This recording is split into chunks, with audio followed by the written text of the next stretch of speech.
কবরের আযাব বন্ধ হবে না। যে সমস্ত ছেলেগুলো রাস্তায় পরের মেয়ের পিছনে পিছনে ঘুরে, ওদেরকে জিজ্ঞাসা কর, এই ছেলে, এই নওজোয়ান, ওই রকম একটা মেয়ে তোর ঘরের মা, ওই রকম একটা মেয়ে তোর ঘরের আপন বোন, তোর মা এবং বোনের দিকে কি যে দৃষ্টি দিয়ে বাজারের মহিলাদের দিকে তাকাস, ওই রকম দৃষ্টি দিয়ে কি তোর মা বোনের দিকে তাকাতে পারবি? ওরা পারবে? কথা বলে না। যে দৃষ্টি দিয়ে নিজের মা বোনের দিকে তাকানো যায় না, ওই দৃষ্টি দিয়ে পৃথিবীর কোন নারীর দিকে তাকানো যায় না, তাকানো যায় না। ও বাবাজিরা, সোনার মানিক মানিকেরাও, আল্লাহ নবী পাক জমানে জানিয়েছিলেন, বাবা সাহাবীরাও, এমন একটা দিন আসবে, সময় আসবে, আমার আল্লাহ জমিন থেকে লজ্জা উঠিয়ে নেবে। প্রিয় জিবরিল আমিন বলে, ইয়া রাসূলুল্লাহ, হাবিবাল্লাহ, আমি জিবরিল আমিন আপনার ইন্তেকালের পরে কয়েকবার আমি দুনিয়ার জমিনেতে আসবো। এক একটা নিয়ামতকে আমি আল্লাহর তরফ থেকে, আল্লাহর হুকুমে আমি জমিন থেকে উঠে দেব। এই নিয়ামতের প্রথম নাম্বার নিয়ামত হলো নারী পুরুষদের কাছ থেকে হায়া, লজ্জাটা আমি জিবরাইল আলাইহিস সালাম উঠিয়ে নেব। এই বাজারের যা অবস্থা দেখছি, লজ্জা আছে বলে মনে হয়। চুপ করেছেন কেন? 1 ঘন্টা থাকবো, হদ্দবাটা বেটে রেখে যাবো। পাখাও পেয়েছো? আলেমদের দাওয়াত করে ঘরের নারীদের সব রাস্তায় ছেড়ে দেবে? কে বলবে না বলবে আমি জানি না, আমি তো দাওয়াতের আশায় এখানে আসিনি।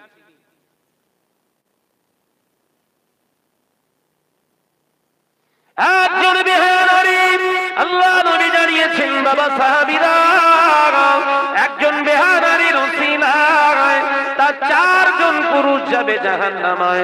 একজন বিহার নারীর বাপ যাবে দায়ুস হিসাবে জাহান্নামে, একজন বিহার নারীর বড় ভাই যাবে জাহান্নামে, একজন বিহার নারীর স্বামী যাবে জাহান্নামে, একজন বিহার নারীর পেটের বড় ছেলেটাও যাবে জাহান্নামে। আল্লাহ নবী সাহাবীদের লক্ষ্য করে নবী আমার বড় আফসোস করে বলেছিলেন, বাবা সাহাবীরাও, এমন একটা দিন আসবে, সময় আসবে, যেদিন দেখতে পাওয়া যাবে লজ্জাকে উঠিয়ে নেওয়ার কারণে শিয়াল, কুকুর, চতুর্থ জন্তু, জানোয়ারের রাস্তাঘাটে খোলামেলা জিনা করবে। আল্লাহ নবী জানিয়েছিলেন, ওই সময় আমার এক শ্রেণীর উম্মতেরা জান্নাতি হবে। একদল উম্মত ওই সময় জান্নাতি হবে। তারা এর প্রতিবাদ করার জন্য, তারা এই অন্যায়ের প্রতিবাদ করার জন্য আল্লাহ উম্মতের দরজা মর্তবা আমার ফারুক আযম ওমরের কাতারে আল্লাহ দান করে দেবে। জোরে বলে। সামনে অন্যায় হবে আর চুপ করে মুখ বুজে সহ্য করব, পিঠ পিঠে শয়তান আমি না। দাওয়াত দিতে হবে না। কথা বুঝতে পারছেন না?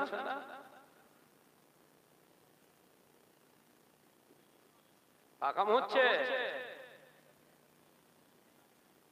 আলেম ওলামারা এলাকায় আসবে আর ঘরের নারীরা রাস্তায় হো হো করে ঘুরবে আর মজলিসে বসে তুমি সুবহানাল্লাহ ধুনবে, জান্নাত খুঁজবে।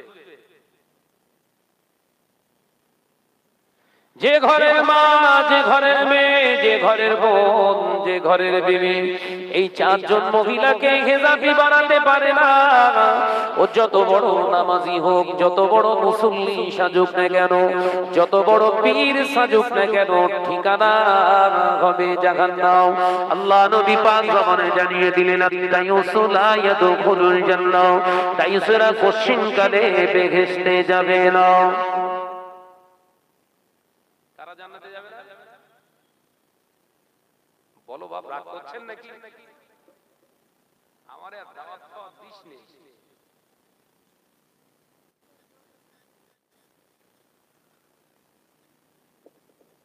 মুসলিম সমাজ কোন দিকে ছুটছে?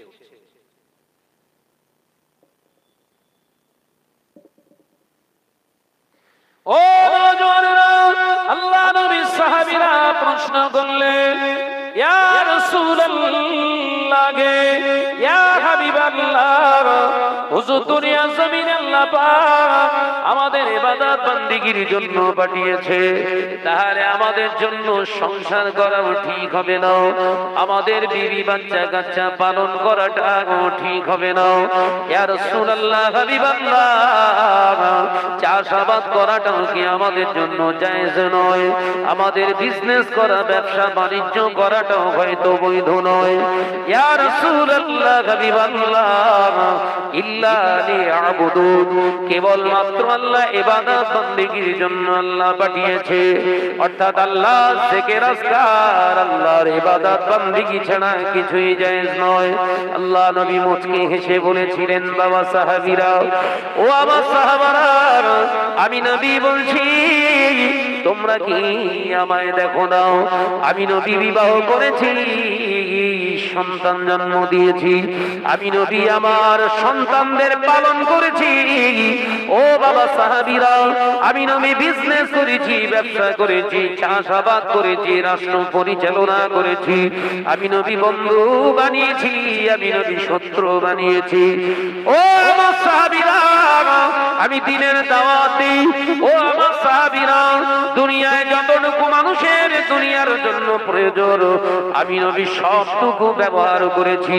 আল্লাহ পাক কোরআনে জানিয়েছেন, কুল ইন কুনতুম তুহিব্বুনাল্লাহা ফাত্তাবিউনি ইহবিবকুমুল্লাহ ওয়া ইয়াগফিরু লাকুম যুনুবাকুম ওয়াল্লাহু গফুরুর রহিম। হাবিব, আমি আল্লাহ বলছি, আপনি বলে দিন উম্মতের জন্য, আপনি নসিহত দিন। আমি আল্লাহ বলছি, শুধু নামাজ পড়লে আমার প্রিয় হওয়া যাবে না, শুধু ভালোবাসা অর্জন করা যাবে না। আমি আল্লাহ আমার প্রিয় হতে গেলে শুধু হজ করা বললে হবে না, শুধু উমরা করলে হবে না।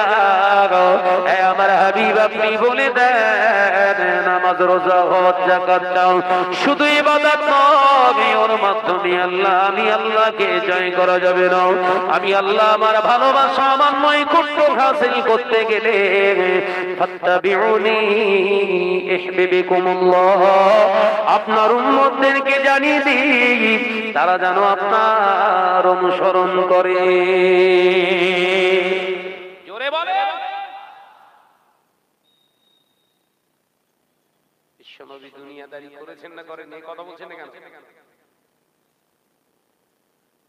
নামাজে যেমন নবীর ইত্তেবা ছাড়া নামাজ হয় না, রোজা করতে গেলে যেমন নবীর ইত্তেবা ছাড়া রোজা হয় না, হজ করতে গেলে যেমন নবীর ইত্তেবা ছাড়া হজ হয় না, আপনার যাকাত দিতে গেলে যেমন নবীর ইত্তেবা ছাড়া যাকাত আদায় হয় না, সংসারটা বানাতে গেলেও নবীর ইত্তেবা ছাড়া সংসার হয় না। কথা বুঝাতে পারলেন না? বোঝায় গল্প করছি না, কোরআন থেকে বলছি।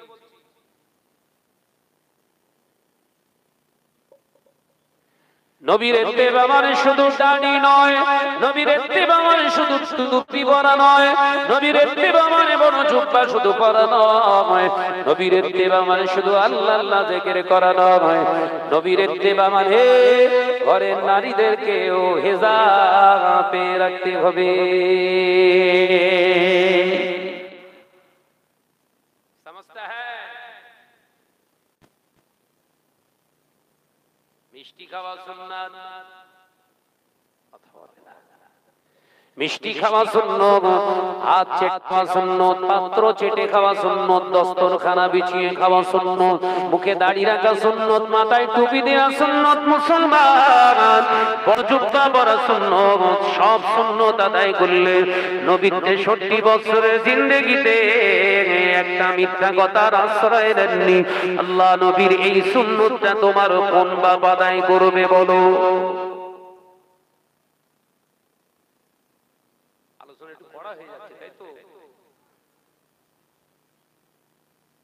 মিষ্টি বেলিতে এমনি সুন্নত আদায় হবে।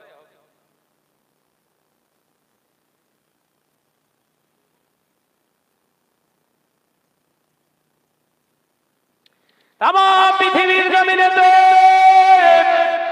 200 কোটি মোল্লার বসবাস। 200 কোটি মোল্লার বসবাস, 57 কান্ট্রিজ অফ মুসলিম, 57টা দেশ মুসলমান রাষ্ট্র আছে, মেজরিটি সংখ্যক মুসলিম রাষ্ট্র হলো 57টা মুসলিম রাষ্ট্র থাকার পরে শুধু তাই নয়, তামাম পৃথিবীতে 224টা দেশ আছে। এই 224টা দেশের ভিতরে 57টা দেশে আল্লাহ যে অর্থ ধন সম্পদ, প্রাকৃতিক ধন সম্পদ প্রাচুর্য দান করেছে, কোন দেশে আমার আল্লাহ অত ধন সম্পদ দেয় না।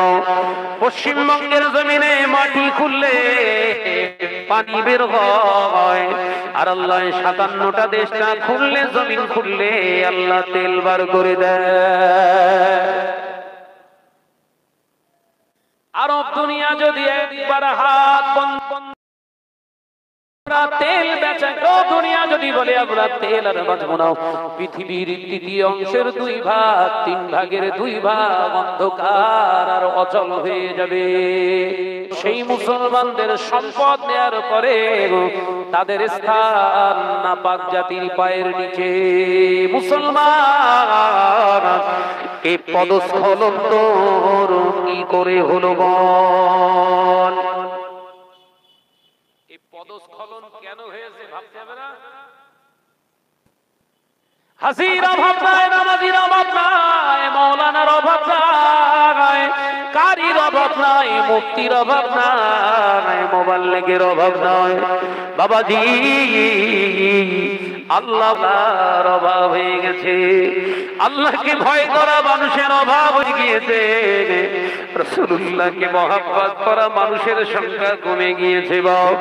যার কারণে তামাম পৃথিবীর ধনী দেশের মালিক হওয়ার পরে আল্লাহর রহমত আমাদের উপরে আর সেইভাবে নয়, না থাকার কারণে আমাদেরকে খেলনা বানাচ্ছে জাতিরা। কথা বলছেন না কেন? আল্লাহ আমাদের জন্য যেগুলো হারাম করেছিল আমাদের ঘরে, সেগুলো আর হারাম বলে গণ্য হয় না, সব হালাল। বলে না তো, যেগুলো আল্লাহ হারাম করেছিল সেগুলো আর হারাম আছে আমাদের কাছে? ছেলেরা, বাপেরা বস, সোনার মানিকের বস, বসবি নি? বসবি নি? যদি না বসিস তাহলে জানবো সারাদিন পেচ্ছাপ করে পানি দিসনি। ডাইরেক্ট হিট করা মানুষ বল আমি, আমরা চিনিস তো তোরা। মজলিসের মতো জায়গা ছেড়ে দিয়ে দাঁড়িয়ে থাকিস কেন?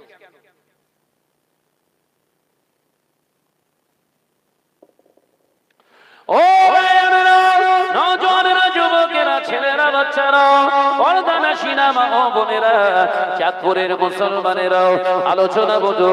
আল্লাহ নবী 1 তারিখে বলেছিলেন, বাবা সাহাবীরা, এই হাদিসটি পাবেন মুসনাদে আহমদ শরীফে। মুসনাদে আহমদ হলো সিয়াসের তার অন্তর্ভুক্ত আরো একটি কিতাব।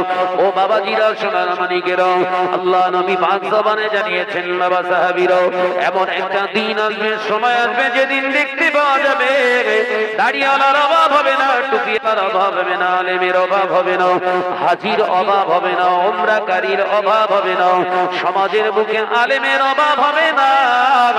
মসজিদগুলো বড় বড় হবে, 5 ওয়াক্ত নামাজ আদায় করবে, মসজিদ ভর্তি মুসল্লি পাওয়া যাবে। ও বাবা সাহাবীরা, মসজিদে মুসল্লি ভর্তি হয়ে যাবে, কিন্তু অবাক হওয়ার বিষয় হলো তার ভিতর থেকে আল্লাহকে ভয় করনে বলা মুসলমান খুঁজে পাওয়া যাবে না। শুনছো বাপ? কারে খুঁজে পাওয়া যাবে না? আল্লাহকে ভয় করনে বলা মুসলমান পাওয়া যাবে না। মুসল্লি থাকবে, মুসলমান। মুসল্লি তাকে বলা হয় যে নামাজ আদায় করে, তাকে মুসল্লি বলা হয়। মুসলমান বলা হয় যে আল্লাহর হুকুমকে মান্যতা দিয়ে জীবন গঠন করে। ওই জন্য মুসলমান বিনা হিসাবে জান্নাতে যাবে। জান্নাতে যাবে বাপ? মুসলমান বিনা হিসাবে তাদেরকে জান্নাত দেবে। আর এই যারা মুসল্লি এদের সাইজ করে তারপরে যাবে। এই কথা বুঝতে পারছেন? সাইজ করে তারপর আমানি ছেলে তারপর পান্তা। ও নজর যুবকেরা, ছেলেরা, বাচ্চারা, আল্লাহ নবী সাহাবীরা প্রশ্ন করলেন, মান হাউলাই ইয়া রাসূলুল্লাহ, ইয়া হাবিবাল্লাহ, হুজুরেরা কারা? এদের পরিচয়টা একবার দিন। আল্লাহ নবী বললেন, আলের রিবা, ওরা হলো সুদের লেনদেনকারী, সুদখোর। শুনছো বাপ? অসুবিধা হচ্ছে না তো? তুই মাথায় দেবে, জুব্বা পরবে, হাজি হবে, ওমরাকারী হবে, বড় বড় আলিশান আলিশান মসজিদ বানাবে, মসজিদ ভর্তি মুসল্লি হবে, আল্লাহকে ভয় করা মুসলমান পাওয়া মুশকিল হবে। সাহাবীরা জিজ্ঞাসা করলেন, হুজুর এরা কারা? এদের পরিচয় দেন। নবী বললেন, আলের রিবা, এরা হলো সুদখোর। কি বুঝছেন? পিসগুলো বেড়েছে এলাকায় না কমেছে বাপ? কথা বলে না ভাইজান, আমি সুদ খাই না। ভাইজান, আমি সুদ খাই না। ওই ঘরের বইয়ের জ্বালায় আমি ৭৫,০০০ টাকা সুদে লোন নিয়েছিলাম। ওইটার নাম হলো বন্ধন। কবরে বাস পড়বে না পড়বে না? কি জ্বালা বলে, চুপ করে সব।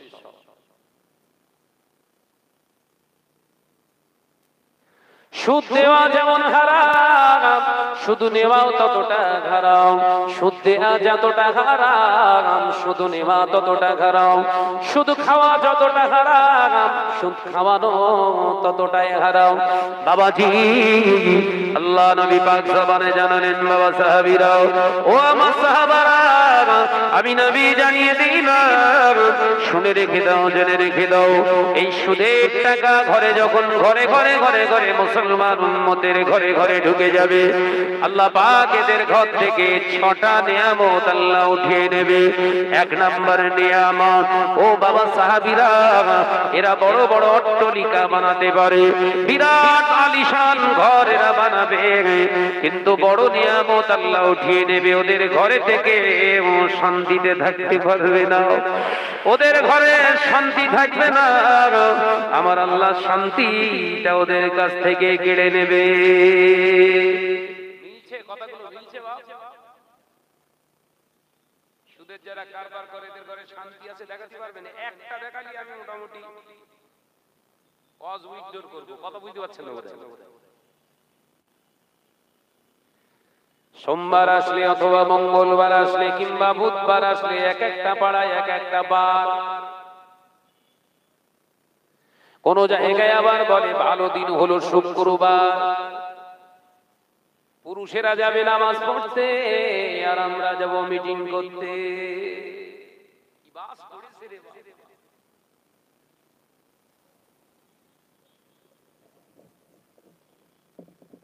চাঁদপুরে আর আশা হয় বলে বলে না।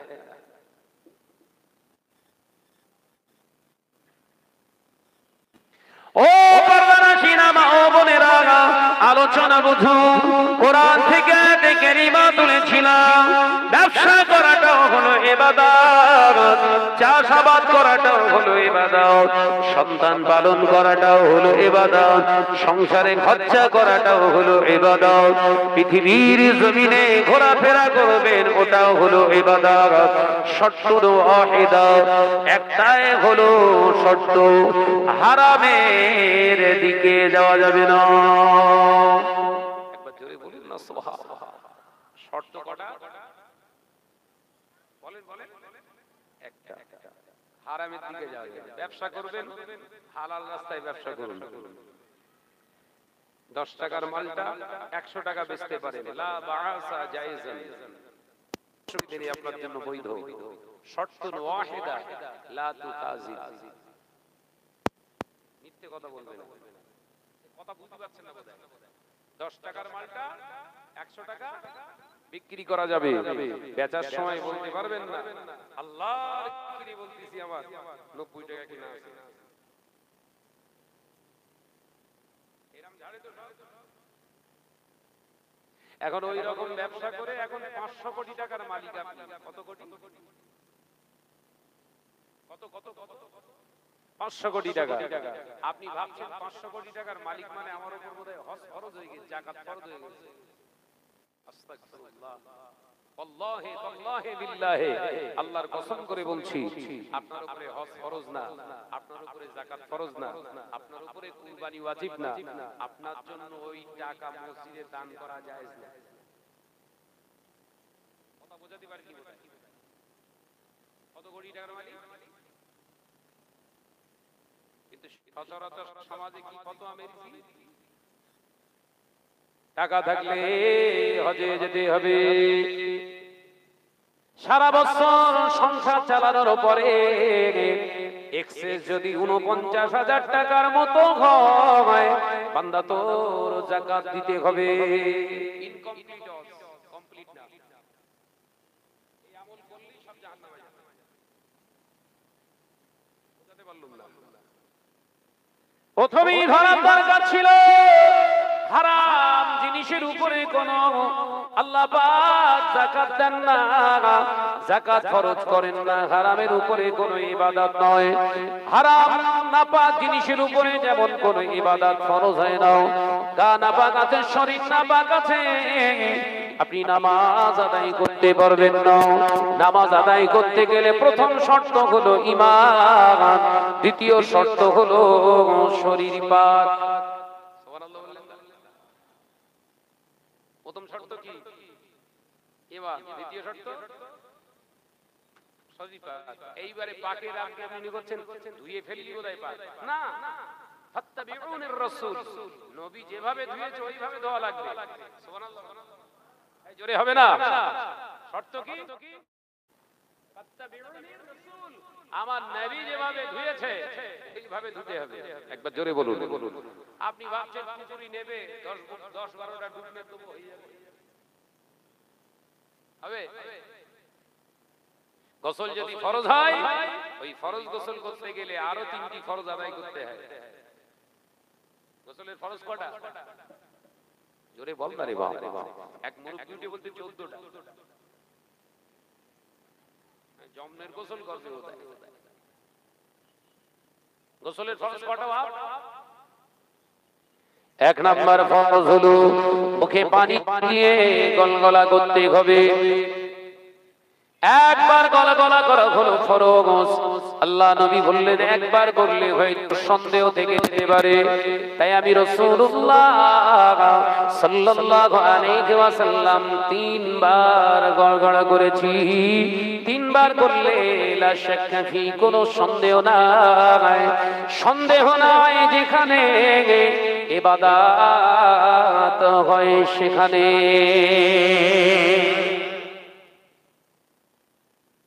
সুন্নতের পৈরবি করব আমরা, এই জন্য রাসূলের পৈরবি করব। রাসূল আছে যেখানে সন্দেহ নাই। আল্লাহু আকবার। দ্বিতীয় নাম্বার ফরজ, নাকের শক্ত অংশ পর্যন্ত পানি পৌঁছাও।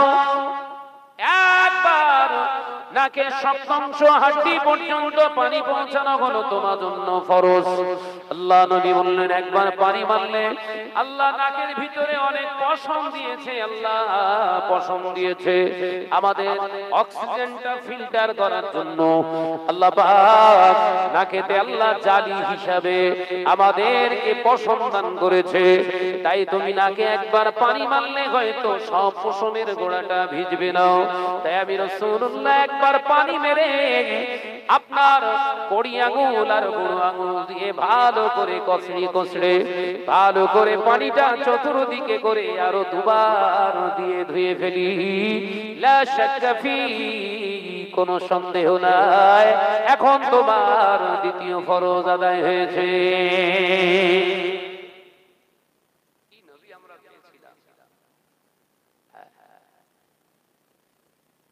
হাতে রহমত পেয়ে কদর নেই, এমনি পেয়েছি তো, এমনি দিলে কদর থাকে না, জানেন তো, মাল্লা যত্ন করতে রাখে। ও ভাইয়েরা, নওজোয়ানেরা, মুরব্বিয়ানগণেরা, চাঁদপুরের মুসলমানেরা, আল্লাহ নবী জানিয়ে দিলেন তৃতীয় নাম্বার গোসলের ফরজ হলো মাথার তালু থেকে পায়ের তালুর নিচ পর্যন্ত এমন ভাবে একবার ধৌত করা, এমন ভাবে একবার ধৌত করা যেন গোটা শরীরের একটি লোমের গোড়াও যেন অসম্পূর্ণ না থাকে, অর্থাৎ পরিপূর্ণ ভাবে গোটা চেহারাটাকে একবার ধৌত করা হলো ফরজ। আল্লাহ নবী বললেন পুকুরে নয়, তুমি বালতি কেটে বদনা কেটে মগ কেটে গোসল করো। তাই আমি রাসূলুল্লাহ 3 বার করে ধুয়েছি। এই 3 বার করে ধোয়াটা আমার সুন্নাত, এই জন্য সুন্নাত এই শরীরের সমস্ত নাপাকগুলোকে তুমি দূর করতে পেরেছো। এবার তুমি নামাজে দাঁড়াতে চাইলে হবে না, নামাজ আপনার হবে না। আল্লাহ পাকের হাবিব জানিয়ে দিলেন বান্দা এরপরে তৃতীয় স্টেপে পৌঁছা, তৃতীয় ধাপটা হলো তোর যে পোশাকটা পরে আছিস ওটাও পাক হওয়া লাগবে। ঈমান থাকলেও নামাজ না, শরীর পবিত্র থাকলেও বলেন না নামাজ না। দ্বিতীয় স্টেজে আসুন, কি কাপড় পাক। আমরা কাপড় পাক বলতে এটা জানি 3 বার ধুয়ে ফেললি পাক। কথা বলে না, হ্যাঁ না বলেন না রে মোর বাবা। নোংরা কোথাও নাপাক কোথাও রেখে গেলে 3 বার সেখানে ভালো করে কোচড়ে গোটা কাপড়টা 3 বার বিসমিল্লাহ বলে নিচে ফেললেই পাক। এইটা মশলা কমপ্লিট হলো না, ইনকমপ্লিট। কমপ্লিট কি পাক হওয়ার শর্ত হলো কি ওইটা আগে থেকে পাক থাকতে হবে। কথা বুঝতে পারেন? আগে থেকে পাক মানে ওই যে কাপড়টা ক্রয় করেছো যে টাকা, সেটা ঝাড়া টাকা হলে হবে না। কথা বলে না, ঝাড়া টাকা হালাল।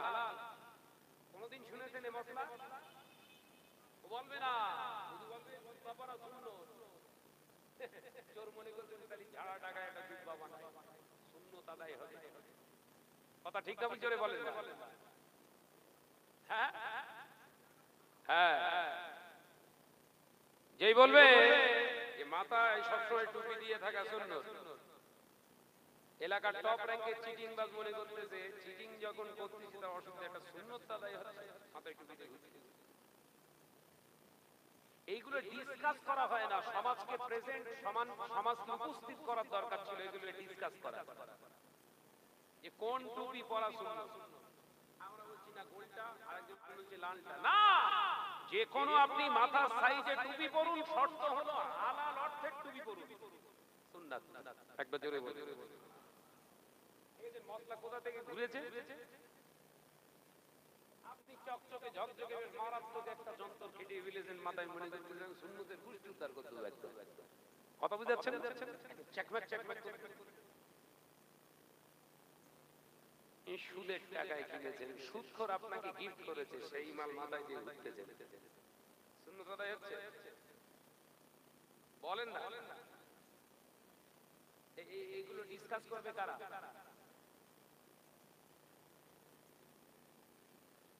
আসবো 2 ঘন্টা, একটা এমন কাহিনী ধরবো 2 ঘন্টায় ভুলবে না, আরো 8 ঘন্টা বেশি ভালো হয়। ভুল বলতিস নাকি?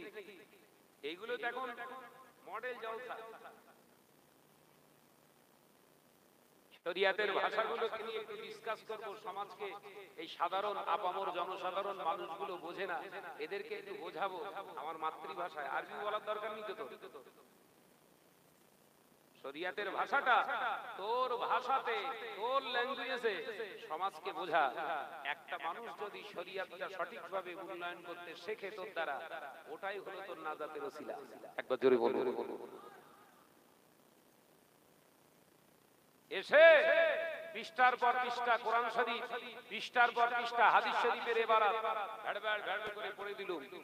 আবার মুখস্থ নেই বলে মোবাইল থেকে চালাচ্ছে, চালাক, অসুবিধা নেই। কিন্তু একটা হাদিস পড়ে যদি তার ডিসকাস করার ক্ষমতা না থাকে, ও হাদিস বলে কি হবে? কথা বুঝতে পারছেন না? হ্যাঁ, বলে দিল আল্লাহ বলেছে নামাজকে প্রতিষ্ঠিত করতে, ওয়া আকিমুস সালাহ, তোমরা নামাজকে প্রতিষ্ঠিত করো। হয়ে গেছে? প্রতিষ্ঠিত করা কাকে বলে বিশ্লেষণ করতে হবে না?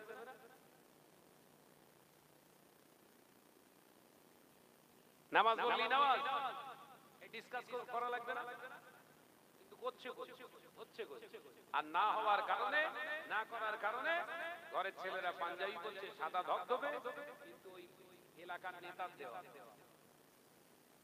কথা বলছে না কেন? নেতার বাপের জমি বিক্রি করে পার্টি কালারের আলোচনা করছি না, ভাবছেন যে ভাইজান পার্টি করছে, ঈমান বাঁচানোর আলোচনা করছি। ইবাদত বাঁচাবেন কি করে শিখিয়ে রেখে যাচ্ছি। আমি পার্টি লেভেলে থাকি না, ওগুলো পছন্দ করি না। রাজনীতি করা সুন্নাত। কোন রাজনীতি? ঝেড়ে খাওয়া রাজনীতি না। এই কথা বুঝতে পারছেন না নাকি? রাজনীতি করা কি? জোরে বলেন। রাসূলের সুন্নাত, বিশ্বনবীর সুন্নাত, সাহাবায়ে কেরামদের সুন্নাত। রাজনীতি করা সুন্নাত, এতে কোনো দ্বিমত নেই। অবশ্যই রাজনীতি করতে হবে। রাজনীতি করতে গেলে মিথ্যে কথা বলা যাবে না, পরনিন্দা করা যাবে না, পরের মাল আত্মসাৎ করা যাবে না, হারামকে জড়িয়ে ধরা যাবে না। এইগুলো হচ্ছে রাসূলুল্লাহর সুন্নাত। যদি এরকম পারেন রাজনীতি করেন। কথা বুঝতে পারছেন না? নবী যদি রাজনীতি না করবেন, দেশ শাসন করেছিলেন কি করে? কথা বলছেন না কেন? রাসূলুল্লাহ যখন রাষ্ট্র শাসন করেছে, ইহুদিরাও তো সেই রাষ্ট্রে বসবাস করেছে, করেছে না করেনি? কিন্তু বিশ্বনবী বলেছে, ইহুদিরা তোমাদের যখন অনুষ্ঠান হবে আমি রাসূলুল্লাহকে পিঠে কাটবো। কি জ্বালা বলেন। এই আদর্শ নবী, তারা তাদের ধর্ম পালন করবে, তাদের অনুষ্ঠান আচার সব ব্যবহার করবে, গাইডনেস করব আমরা, কারণ তাদের ধর্মের কোনো যেন আঘাত না লাগে। এটার নাম হচ্ছে সম্প্রীতি। একবার জোরে বলো। ভাই ঢোল বাজানো ধর্ম, আমি কি ঢোল বাজাচ্ছি? এটা সম্প্রীতি হলো? ধর্মকে হস্তক্ষেপ করছি, ধর্মকে তো অপমান করছি। অসুবিধা হচ্ছে বাপ? আমি কি তৈরি করে বলছি না হাকিকাত? ওই জন্য এই প্ল্যাটফর্মে আমি থাকি না। আমার প্ল্যাটফর্ম যেটা আল্লাহ দিয়েছে, আলহামদুলিল্লাহ, আল্লাহর শুকর। তবে হক কথা কিন্তু ছাড়বো না। কথা ঠিক না? বলছো রে বলে। আলোচনায় ফিরে আসুন।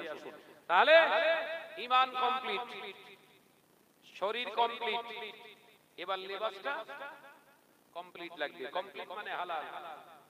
হালালের মধ্য থেকে পাক পবিত্রতা তৈরি হয়। এখন পোশাকটা তৈরি করতে গেলে হালাল টাকার করতে হবে। ওই হালাল টাকার পোশাক পরার পরে শরীর থেকে নাপাকের ছিটা লেগে গিয়েছে, পোশাকে আমার পায়খানা পেশাবের ছিটা, নাপাকের ছিটা লেগে গিয়েছে। একটি হলো নাপাকে গালিজা, আর একটা হলো নাপাকে খাফিফা। দুই ধরনের নাপাক হয়, একটা সাধারণতম নাপাক, আর একটা হলো কঠিনতম নাপাক।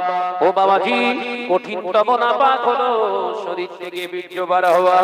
শরীর থেকে এক ফোঁটা বীর্য বার হলে তখন আর আপনার অঙ্গ ধুলে হবে না, গোটা বডিটা ধোয়া আপনার জন্য ফরজ। আবার ওই ফরজটা আদায় করতে গেলে পদ্ধতি তিনটে মেনে আপনাকে আদায় করতে হবে, যেটা আগেই আমি বর্ণনা করে দিয়েছি। কিন্তু পায়খানা পেশাব করে ফেলেছেন, রাসূলুল্লাহ জানিয়ে দিলেন, স্থান ধুয়ে ফেলো, জায়গাটা ধুয়ে ফেলে ওযু বানিয়ে দাও, শরীরটা আবার তোমার পুনরায় পবিত্র হয়ে যাবে। জোরে বলুন। নাপাক বোঝা গেছে? একটা হলো হালকা নাপাক, আর একটা কঠিন নাপাক। ধুয়ে ফেললে পাক হবে না, তিনবার ধুলেও পাক হবে না। যেমন শুকরের চামড়া 1000 বার তাবাগত করার পরে ওটা হারাম। শুকরের চামড়া, কুকুরের চামড়া যেমন হারাম হারাম হারাম, হালাল হয় না। সুদের মাল, সুদের টাকা দিয়ে পিরান বানিয়ে 1000 কেজি সার্ফের ভিতরে ঢুকিয়ে দিয়ে যদি সারা বছর ধরে যদি ওই পিরানটাকে ধোয়া হয়, তথাপি ওই পিরানটা পাক হবে না।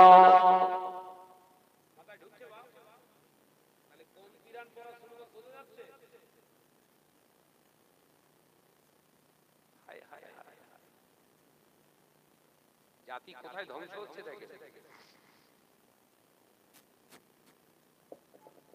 আল্লাহ নবীর সাহাবী ফারুক আযম হযরত ওমর রাদিয়াল্লাহু তাআলা আনহু, হুজুর আমার রাতের অন্ধকারে রাসূলুল্লাহর স্বপ্ন দেখলেন, আল্লাহ নবীর খৌফে দেখলেন সারা জাহানের অর্ধ জাহানের যিনি খলিফা হযরত ওমর ইবনে খাত্তাব রাদিয়াল্লাহু তাআলা আনহু রাতের অন্ধকারে স্বপ্ন দেখলেন। আল্লাহ নবী দয়ার নবী রাহমাতাল লিল আলামিন স্বপ্নে দেখিয়ে বললেন, ও আমার ওমর, মসজিদুল আকসার চাবি এখন ইহুদিদের হাতে রয়েছে। ও আমার ওমর, আল্লাহ তোমাকে খলিফা হিসাবে কবুল করেছে, তুমি যাও ইহুদিদের কাছ থেকে মসজিদুল আকসার চাবিটা ফিরিয়ে নাও। একবার জোরে বলেন। হযরতে ওমরের ঘুম ভেঙে গেছে। মদিনার মসজিদে নববী শরীফ থেকে আওয়াজ দিলেন, আসসালাতু খায়রুম মিনান নাওম। হযরতে ওমরের ঘুম ভেঙে গেছে। ঘুম থেকে উঠে চোখ ভরা পানি নিয়ে উঠে ওযু বানিয়ে নিলেন। হুজুর আমার ওযু বানিয়ে নিয়ে বাড়িতে 2 রাকাত সুন্নাহ নামাজ আদায় করে মসজিদে নববী শরীফে গিয়ে হাজির হয়ে গেছে। চাঁদপুরের মুসলমানেরা ইমামতির জায়গায় দাঁড়িয়ে পড়েছে। হযরতে খলিফা ওমর রাদিয়াল্লাহু তাআলা আনহু ইমামতি করলেন নামাজে। ইমামতি করার পরে হুজুর আমার সালাম ফিরিয়ে ডান দিক দিয়ে ঘুরে বসে এবার উঠে দাঁড়ালেন। আল্লাহ নবী সাহাবী বললেন, ও নবী পাকের সাহাবীরা, ও মুসলমান ভাইরা, আমি ওমর, আমার নবী আমাকে স্বপ্নে দেখিয়েছে আজ মসজিদুল আকসার চাবিটা ইহুদিদের কাছে রয়েছে, তারা দখল করতে চাইছে মসজিদুল আকসা, বাইতুল মুকাদ্দাসকে তাদের হাত থেকে ছিনিয়ে নিতে বলেছেন বিশ্বনবী।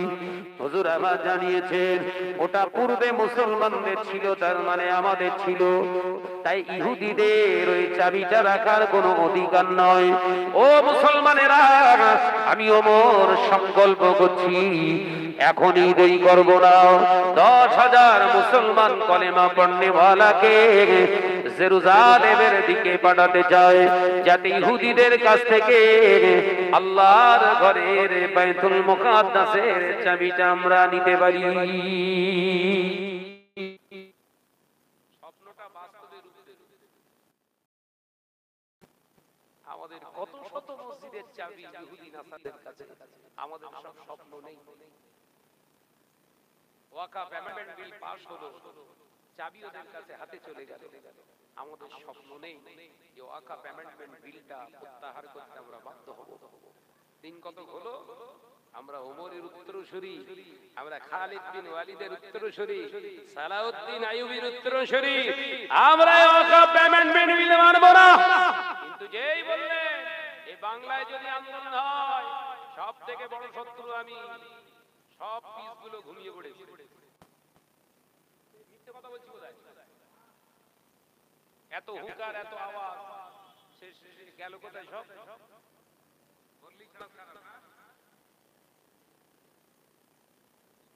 আন্দোলনের উদ্দেশ্য তো ওয়াকাফ অ্যামেন্ডমেন্ট বিল প্রত্যাহার নয়, আন্দোলনের মূল মাকসাদ ছিল একটু নেতা সাজা।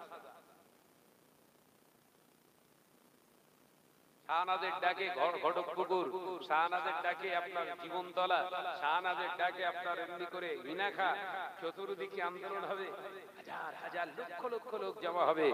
সরকারের দৃষ্টি পড়বে আমার দিকে, যে শাহনাজ হাত উঁচু করলে সবাই শাহনাজের ডাকে আসে, তার মানে একটা পাওয়ার আছে, একটা পথ দেয়। মাথায় ঢোকে না বোধহয়। যেই পেয়ে গেছে সালাউদ্দিন আইয়ুবীর ঘুম হচ্ছে, তার মানে ওয়াকাফ অ্যামেন্ডমেন্ট বিল প্রত্যাহার হয়ে গেছে, তাই তো? কথা বলে শীত ঘুমে চলে গেছে, একবার হুঙ্কার দিয়েছে, এখানে আন্দোলন হলে আমি হব প্রথম শত্রু। হুজুর বলছে যাকে যা হওয়ার হয়ে গেছে, সব ঠিক আছে। হযরত ওমর স্বপ্ন দেখছে মসজিদুল আকসার চাবিটা ইহুদিদের কাছে। এই ওমর, ওদের কাছ থেকে চাবিটা নাও, কারণ ওই মসজিদটা আমাদের। একবার জোরে বলে, জোরে হবে না? ফজরের নামাজ আদায় করে মুসলমান 10,000 সৈন্যদেরকে এক জায়গায় করছে, আর কমান্ডার বানাচ্ছে কে? কমান্ডার কে হবে? খালিদ বিন ওয়ালিদ। তোমাকেই আমি ওমর নির্বাচিত করছি, তুমি হলে 10,000 সৈনিকের কমান্ডার। একবার জোরে বলুন। ঈমান থাকলে তারপর তো আন্দোলন। ঈমান তো চেয়ারে। কি জ্বালা বলেন? ঈমান কোথায়? চেয়ারে। চেয়ার দাও, বসে বসে পুরো বসিয়ে দেবো ঈমান।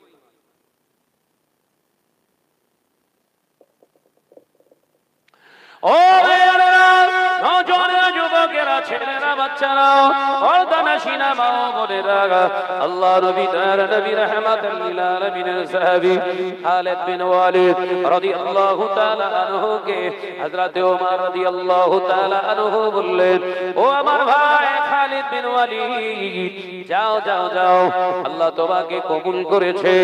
ও হযরত খালিদ বিন ওয়ালিদ, শুধু তুমি যেও না, আমি ওমর যদি রাষ্ট্রনায়ক না হতাম, আমিও প্রথম কাতারে থাকতাম।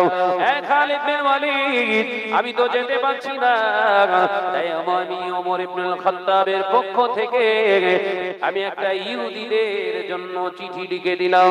এই চিঠিটা তাদের কাছে পেশ করবে। এই চিঠিটা যদি তারা প্রত্যাহার করে, তাহলে 10,000 মুসলমানের ক্ষমতাটা কেমন হয় দেখিয়ে দেবে। একবার জোরে বলে। দুটো অপশন। চিঠিটা গিয়ে ইহুদিদের হাতে দিও, চিঠি খুলে ওরা পড়বে। 10,000 মুসলমান পাঠিয়ে দিলাম, যদি চিঠিকে প্রত্যাহার করে তার মানে ওরা যুদ্ধ চায়, সম্মুখীন হবে। আর যদি চিঠিটাকে গ্রহণ করে পড়ে, ওরা ডিসিশন নেবে যুদ্ধ করবে না করবে না। আমার পক্ষ থেকে এই চিঠিটা আমি দিলাম। মুসলমান যেতে পারছে না, চিঠির পাওয়ার দেখেন কতটা। ঈমান থাকলে পাওয়ার আল্লাহ সব জায়গায় দেবে, আর ধান্দাবাজি কারবার থাকলে চিত হয়ে ঘুরে শোবে। ও বাজারেরা, নওজোয়ানেরা, যুবকেরা, ছেলেরা, বাচ্চারা, পর্দানশীনা মা ও বোনেরা, হযরত ওমর রাদিয়াল্লাহু তাআলা আনহু চিঠিটা বহন করে নিয়ে যাচ্ছে। 10,000 সৈন্য নিয়ে জেরুজালেমে যাচ্ছে। মদিনা শরীফ থেকে জেরুজালেমের রাস্তাগুলো 1,500 কিলোমিটার। কোনো অডি গাড়ি নাই, BMW গাড়ি নাই, তানাদের কাছে 3 রকমের গাড়ি। 1 নম্বর গাড়ি হলো উট, 2য় নম্বর গাড়ি হলো ঘোড়া, আর 3য় নম্বর গাড়ি হলো খচ্চর।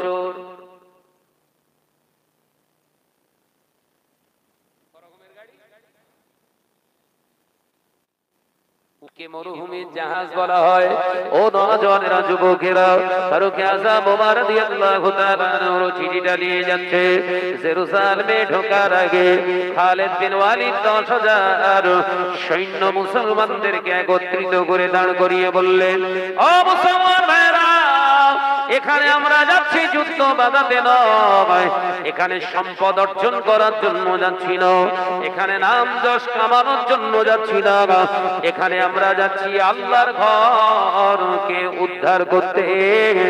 বিনিময়ে যদি জানের প্রয়োজন হয় জান দিয়ে দেব, শরীরে 1 ফোঁটা রক্তবিন্দু থাকতে ইহুদিদেরকে আমরা ছেড়ে দেব না। আরেকটু জোরে হবে না? এই একই ভাষণ বলো দেয়া হয়েছিল মক্কা ব্যান্ডি। শরীরের 1 ফোঁটা রক্ত থাকতে কি সব চুপ করে কিছু বলছেন? শরীরের 1 ফোঁটা রক্ত থাকতে ওয়াকাফ অ্যামেন্ডমেন্ট বিল মানছি না, মানবো না। আরে যে কটা সব শুয়ে রয়েছে, একটারও কোনো শরীরে রক্ত নেই। শরীরে রক্ত হবে? রক্ত থাকলে তো জেগে যেত, রক্ত শূন্য। কেন কুতো মারছি বুঝতে পেরেছেন তো? মুসলমান জাতিকে সব থেকে বেশি ধোকা দিয়ে বেড়াচ্ছে এক শ্রেণীর এই টুপিওয়ালা দাড়িওয়ালা। এদেরকে আগে সাইজ করতে হবে, তবে মুসলমানের উন্নতি লাগে না। কথা বুঝতে পারছেন না? কিছু আছে ধোকাবাজ, এই ধোকাবাজরা প্রথম সারিতে কাজ করতে চাইছে। মূল মাকসাদ हमारे कुछ चाहिए कुछ पाना है, हम खोना नहीं चाहते। কথা বোঝাতে পারলো না? আমার শত্রু কেন বাড়ছে আর বাড়বে সেটা আমি জানি, আর ওতে আমি কিছু মনে করি না, কিছু মনে করি না। আমি তো জানি আজ মরলেও মরবো, 15 বছর পরেও মরলেও মরবো। মৃত্যু থেকে যখন বাঁচতে পারছি না, আল্লাহর জন্য একটু মরে দেখি না। কথা বলে না। আমার দাদা হুজুর পীর কেবলা আল্লাহর জন্য মরেছিলেন, 5 হুজুর কেবলা আল্লাহর জন্য মরেছেন, বৈশাখ আল্লাহ ভাই হিন্দ আল্লাহর জন্য মরেছেন। আমিও মরতে রাজি সেই আল্লাহর জন্য। অসুবিধা আছে?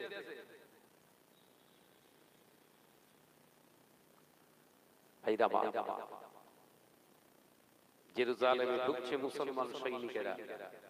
খালিদ বিন ওয়ালিদ বললেন, তলোয়ার যেমন খাপের ভিতরে আছে ওইরকম খাপের ভিতরেই থাকবে, খাপ থেকে কেউ তলোয়ার বার করবে না। একবার জোরে বলুন না। ইসলাম আমাদের শান্তি শেখায়, ইসলাম মানে শান্তি। আমরা যেচে কারুর উপরে আক্রমণ চালাতে পারি না। এটা হলো রাসূলুল্লাহর আদর্শের খেলাফ, ইসলামের খেলাফ। এটা আমরা কখনো করতে পারি না। তাই খাপের ভিতরে কোন বুদ্ধ তলোয়ারটাই থাকবে। ও মুসলমান ভাইরা, গোটা জেরুজালেমটা ঘিরে ফেলো। আল্লাহ নবী সাহাবীরা 10,000 সাহাবায়ে কেরাম মুসলমানেরা গোটা জেরুজালেমটা ঘিরে ফেলেছে। এমন যুবকেরা খালিদ বিন ওয়ালিদ রাদিয়াল্লাহু তাআলা আনহু চিঠিটা একজন মারফতের হাত দিয়ে হুজুর পাঠিয়ে দিলেন ইহুদিদের কাছে, ইহুদিদের লিডারের কাছে। আর এটাও বলে দিলেন, বলে দাও ইহুদি লিডারকে বলে দিও, শোনো আমরা মুসলমান 1 2 আসিনি, 10,000 মুসলমান এসেছি। গোটা জেরুজালেমটা আমাদের ঘিরে রাখা আছে। এই নিয়ে আমাদের খলিফা, আমাদের নেতাদের তরফ থেকে দেয়া হয়েছে। হযরতে ওমর রাদিয়াল্লাহু তাআলা আনহুর দূত গিয়ে চিঠি দিলেন ইহুদির কাছে। ইহুদি লিডার চিঠিটাকে খুলে যখন পড়ছে, থরথর করে হযরতে ওমরের চিঠিটা পড়তে পড়তে কাঁপ শুরু হয়ে গেছে। ঈমান এমন পাওয়ার না, ও চিঠি দিলেও কাজ হবে। ঈমানের তেজ আল্লাহ এত দিয়েছে। আল্লাহ নবীর সাহাবী খালিদ বিন ওয়ালিদ রাদিয়াল্লাহু তাআলা আনহু তাবুতে হুজুর দাঁড়িয়ে রইলেন, অপেক্ষামান ইন্তজার। হঠাৎ দেখতে পাওয়া যায় ইহুদিটা চিঠিটা হাতে নিয়ে থরথর করে কাঁপছে। আর মুসলমান যিনি চিঠি বহন করে এনেছিলেন, ইহুদি বলতে লাগলেন, ভাইজান ও মুসলমানেরা, এর ভিতরে লিখেছে, এর ভিতরে লেখা হয়েছে, দুটো অপশন দেয়া হয়েছে, হয় 10,000 সম্মুখীন হন, নতুবা বিনা দ্বন্দ্বে, বিনা প্রতিদ্বন্দ্বিতায়, বিনা যুদ্ধে। আর এই মসজিদুল আকসার চাবিটা হস্তান্তর করো। কোনটা অপশন তুমি চাও চুজ করো, তুমি আমাদের চুজ করতে বলা হয়েছে। আর নিচে যিনি সিগনেচার করলেন, ইতি আমি ওমর ইবনুল খাত্তাব। জোরে বলুন সুবহানাল্লাহ। তাই আমরা চিঠি পড়ে বুঝতে পারছি এটা সাধারণ কোনো মুসলমানের চিঠি নয়, এটা পাওয়ারওয়ালা মুসলমানের চিঠি। এই পাওয়ারওয়ালা মুসলমানের চিঠিটাকে আমরা মান্যতা দিয়ে ঘোষণা দিচ্ছি, আমরা যুদ্ধ চাই না, রক্তপাত চাই না, বিনা রক্তে আমরা মসজিদুল আকসার চাবিটা মুসলমানদের হাতে দিতে চাই।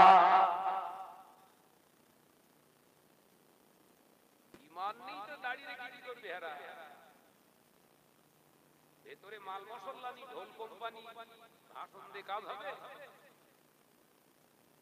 কথা বলছে ঠিক আছে, ঠিক আছে। ও ভাইয়েরা, নওজোয়ান যুবকেরা, ছেলেরা, বাচ্চারা, হযরতে ওমর রাদিয়াল্লাহু তাআলা আনহু চিঠি লিখেছিলেন। সেই ওমর, যে ওমর রাদিয়াল্লাহু তাআলা আনহু এতটাই পাওয়ারফুল ইমানদার, রাস্তা দিয়ে হযরতে ওমর গেলে ওই রাস্তায় শয়তান ভয়তে 40 দিন আর আসতো না।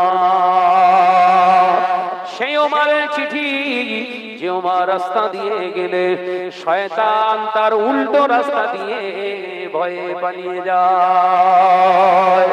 আর আমরা যে রাস্তা দিয়ে যাই, শয়তান বুক পেতে শুয়ে থাকে। এই রাস্তা দিয়ে হুজুর আসবে, হুজুরের পায়ের ধুলো একটু আমি নেব। মানে শয়তানও আমাদের হুজুর বলে। আমরা যদি শয়তানের হুজুর হই, শয়তানের থেকে বড় না ছোট? কি জ্বালা বলেন তো?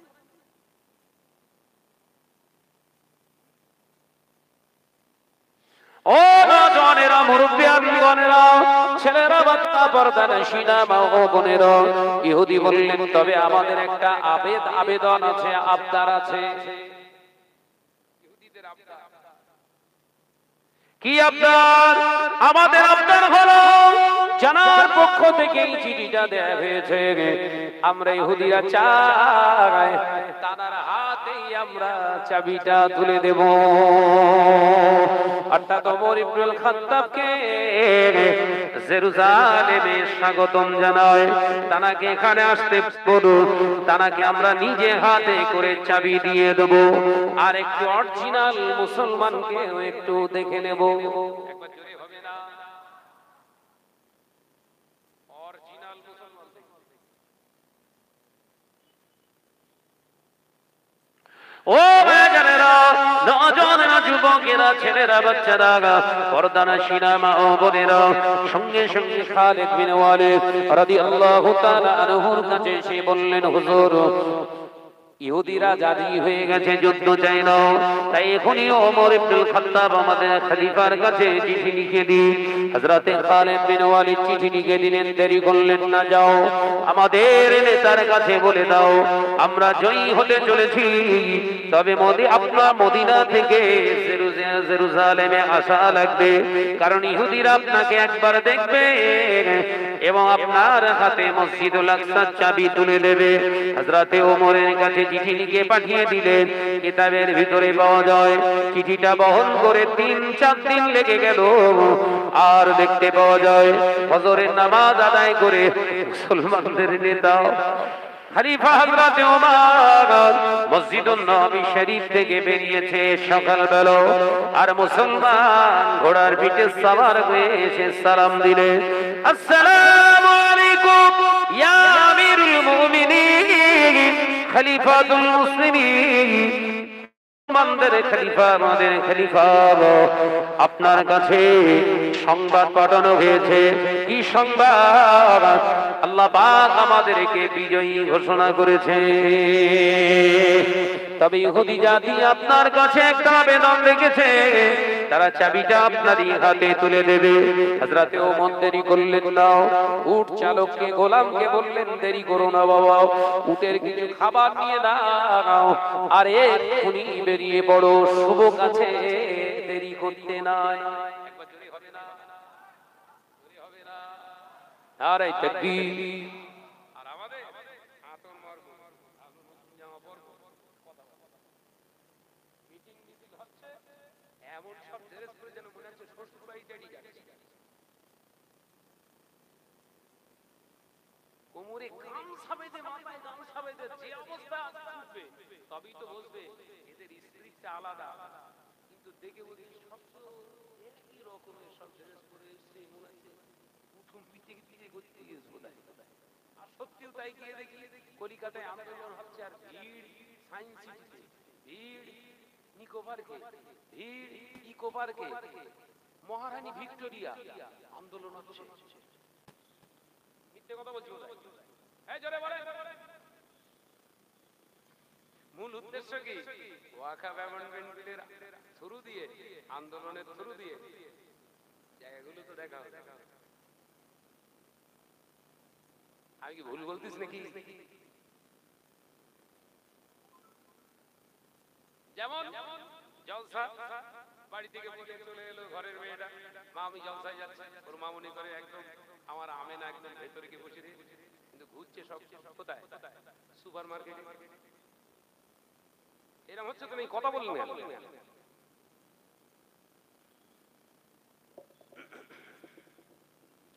ও ভাইজানেরা, নওজওয়ানেরা, যুবকেরা, ছেলেরা, বাচ্চারা, পর্দানশীনা মা ও বোনেরা, আল্লাহ নবী সাহাবী ফারুক আযম ওমর রাদিয়াল্লাহু তাআলা আনহু ফজরের নামাজ আদায় করতে এসেছিলেন যে ড্রেসে কিতাবের ভিতরে পাওয়া যায়, ওই লেবাসে, ওই পিরানে একটা দুটো তালি নয়, 70টা তালি দেওয়া আছে। চলো বেরিয়ে চলো। হযরত ওমর উঠ নিয়ে বেরিয়ে পড়েছে। কিছু মুসলমান সৈন্য এসে সামনে দাঁড়িয়ে বললেন, হুজুর আপনি এইভাবে একা যাবেন না, আমরা আপনার সঙ্গে যাব, গাইড দিয়ে যাব, আপনার পাহারাদার হিসাবে যাব। হযরত ফারুক আযম হযরত ওমর রাদিয়াল্লাহু তাআলা আনহু লাল হয়ে গেলেন রেগে। এই মুসলমান ভাইরা, এর দ্বারা প্রমাণ করছে আল্লাহর কোরআনের বিধান দিয়ে, আল্লাহর বিধান দিয়ে আমি রাষ্ট্র পরিচালনা করি না। আমি ওমর খলিফা পদে বসার পর থেকে আল্লাহর কোরআন ছাড়া আমি নিজের তৈরি করা বিধান কিছু চালু করিনি। সবই আল্লাহর কোরআন দ্বারা সমান সম্পূর্ণ হয়। আজকে আমার তোমরা গাইড দিচ্ছ মানে আমি অন্যায় রাস্তায় চালনা হচ্ছি, তাই আমাকে বাঁচানোর জন্য তোমরা আমার ঢাল হিসাবে নিজেদেরকে তৈরি করছো না। আমি ওমরটা চাই না। আমার বিশ্বাস, আমি যদি আল্লাহর বিধানকে সত্যি জমিনের উপরে আমি চালনা করে থাকি, আমার এই ঈমান আছে, আমার হেফাজতের মালিকও আমার আল্লাহ। একবার জোরে হয় না তো? আমার গার্ড দরকার নাই। আর আমাদের নেতারা কি ভালো নেতা, কিন্তু সামনে 3টে গাড়ি, পেছনে 3, ও মাঝখানটায় বসে, তাও আবার কালো কাজ।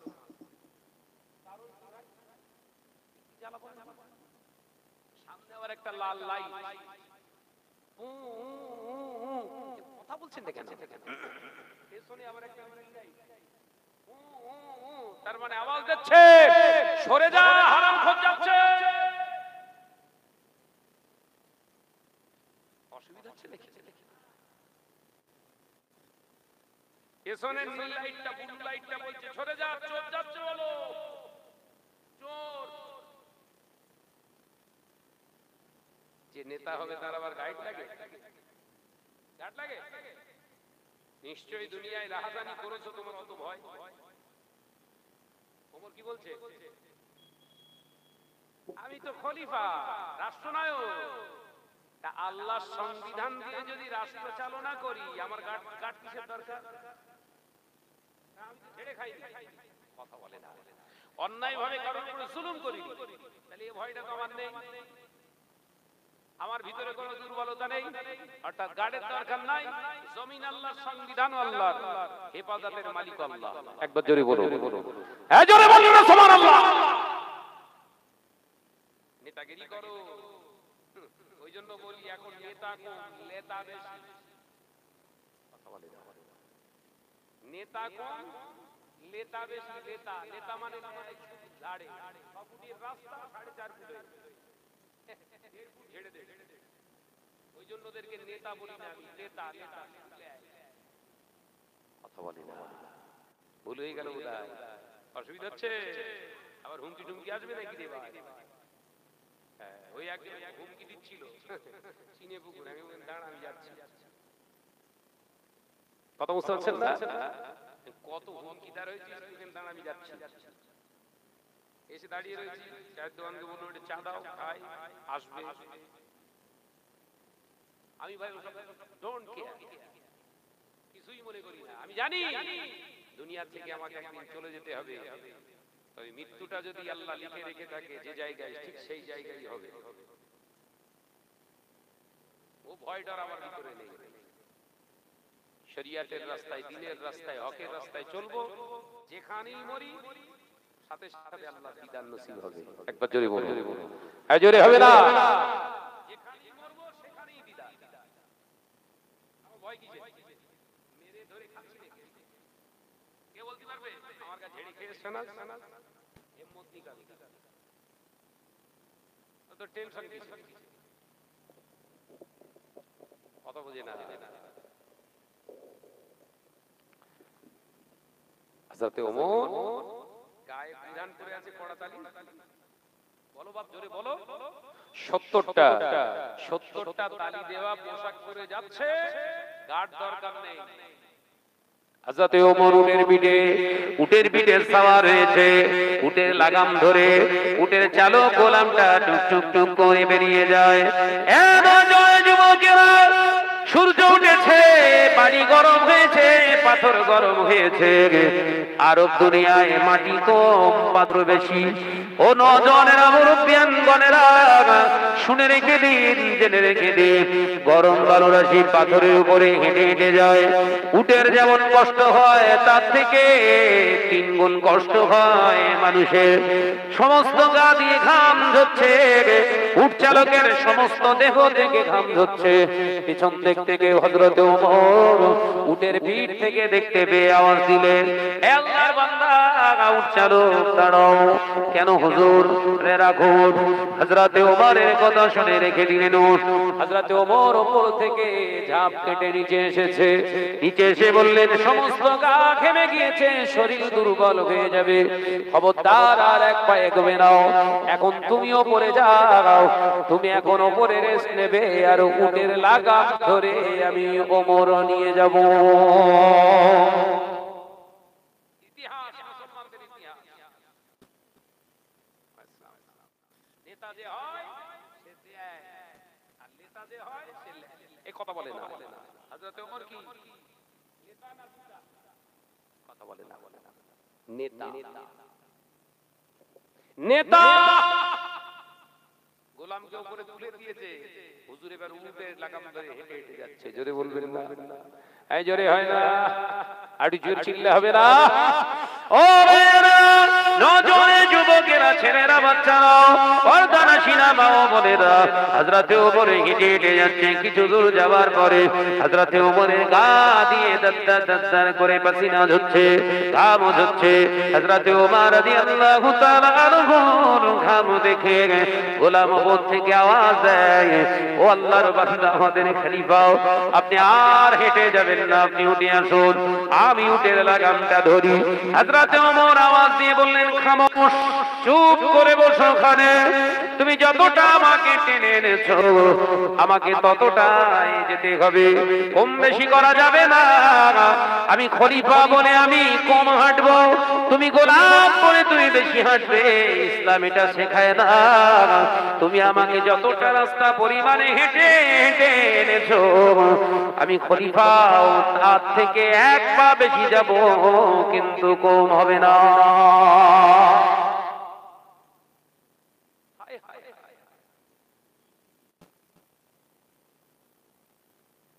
ওমরের উপরে কে কথা বলবে বাপ? আল্লাহ নবী সাহাবী ফারুক আযম হযরত ওমর রাদিয়াল্লাহু তাআলা আনহু, হুজুর আমার যখন জেরুজালেমে ঢুকছে, অল্টারনেট করে করে করে করে ঠিক যখনই গোলামের উপরে উঠিছে আর নিচে হযরতে ওমর উট চালিয়ে নিয়ে যাচ্ছে, ঠিক সেই সময় জেরুজালেমে প্রবেশের দ্বার, হুজুর জেরুজালেমে ঢুকছে, ইহুদির বাচ্চারা কাতারে কাতারে গোলামের দিকে তাকিয়ে দেখে এই সেই ওমর, এই সেই ওমর যার চিঠির পাওয়ারে মসজিদুল আকসার চাবিটা এমনিতেই দিতে হলো। কিন্তু উপরে বসে আছে কে? হায় হায় হায়, ওমর কি এখনো চেনে না? আল্লাহ নবী সাহাবী হযরতে খালিদ বিন ওয়ালিদ দেখতে পেয়েছে দূর থেকে, ছুটে ছুটে এসে হযরতে ওমরকে সালাম দিলেন, মুসাফা করলেন। ইহুদিকে বললেন, ও ইহুদি জাতিরা, তোমরা যাকে খলিফা ভাবো তিনি খলিফা নন, তিনি হলেন গোলাম। আর যিনি গোলামের জায়গায় দাঁড়িয়ে আছেন তিনি হলেন মুসলমানের নেতা। তোমাদের ধারণা ভুল আছে। এটা গোলাম, হ্যাঁ? গোলামকে পিঠে চাপিয়ে খলিফা রাষ্ট্রনায়ক তাকে বহন করছে। ইহুদিয়া খামোশ খেয়ে গিয়েছে। হযরতে ফারুক আযম ওমর রাদিয়াল্লাহু তাআলা আনহুর সমস্ত গা দিয়ে ঘাম ঝরে, পাসিনা বার হয়।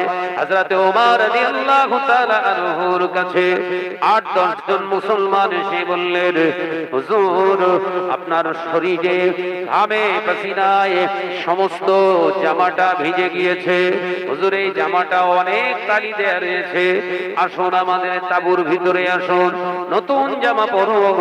আপনি আমাদের নেতা, মুসলমানদের ঐতিহ্য, আপনার গায়ে এমন পোশাক থাকবে হতে পারে না, হুজুর আসুন আপনাকে নতুন পোশাক আমরা দিয়ে সাজাই। হযরত ওমরের আমার হুঙ্কার আওয়াজ, এ নবী পাকের সাহাবীরা, নবীর আদর্শকে তোমরা জলাঞ্জলিতে দিতে চাও, খবরদার সাবধান হয়ে যাও যে নবীকে সৃষ্টি না तमाम कायनात अल्लाह सृष्टि করতেন না, দো জাহানের বাদশা যিনি, ও মুসলমান ভাইরা, সেই নবী তালি দেওয়া পোশাক পরিধান করেছেন, সেই তালি দেওয়া পোশাক পরিধান করে গোটা রাষ্ট্র পরিচালনা করলেন। আর তোমরা আমাকে সম্মানিত করে ইহুদিদের সামনে নিজের গ্যারাবিটি বাড়ানোর জন্য নতুন পোশাক পরিয়ে দেবে, আমার নবীর সুন্নতের খিয়ানত হবে। আমি ওমর ওই সম্মান চাই না যেখানে আমার নবী না গায়, যেখানে আমার নবীর সুন্নতকে অবজ্ঞা করা হয়, ওই তরিকা, ওই সিস্টেম আমি ওমর মানি না।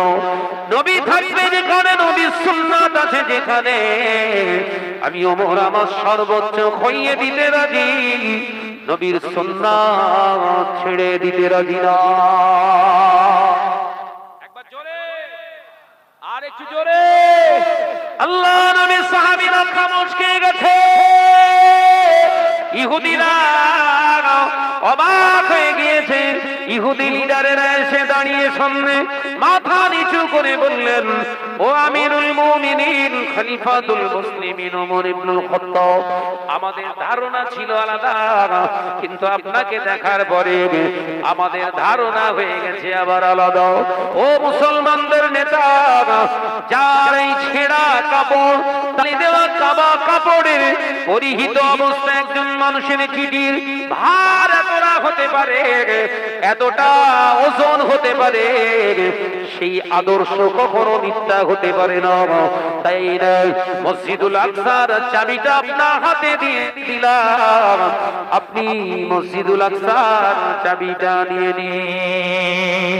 হযরতে ওমর রাদিয়াল্লাহু তাআলা আনহুকে বললেন, ইহুদিরা বলেছিল, ও হযরতে আমিরুল মুমিনিন ওমর ইবনুল খাত্তাব, আমাদের আরেকটা রিকোয়েস্ট আপনার কাছে অনুরোধ করি, আমরা ইহুদি জাতি জঘন্যতম জাতি আমরা জানি, কিন্তু আপনার কাছে আমাদের আবেদন, মদিনায় আপনি আর ফিরে যাবেন না, আপনি জেরুজালেমে নেতৃত্ব দেন, আমরা ইহুদিরা নেতা বলে মানব। আর কি জোরে হবে না? কোথায় তোমার আদর্শ? রাষ্ট্র পরিচালনা করাও হলো ইবাদত, নেতৃত্ব দেওয়াটাও হলো ইবাদত। কোথায় কোথায় হারিয়ে গেল তোমার আদর্শ? সম্প্রীতি কাকে বলে দেখলেন?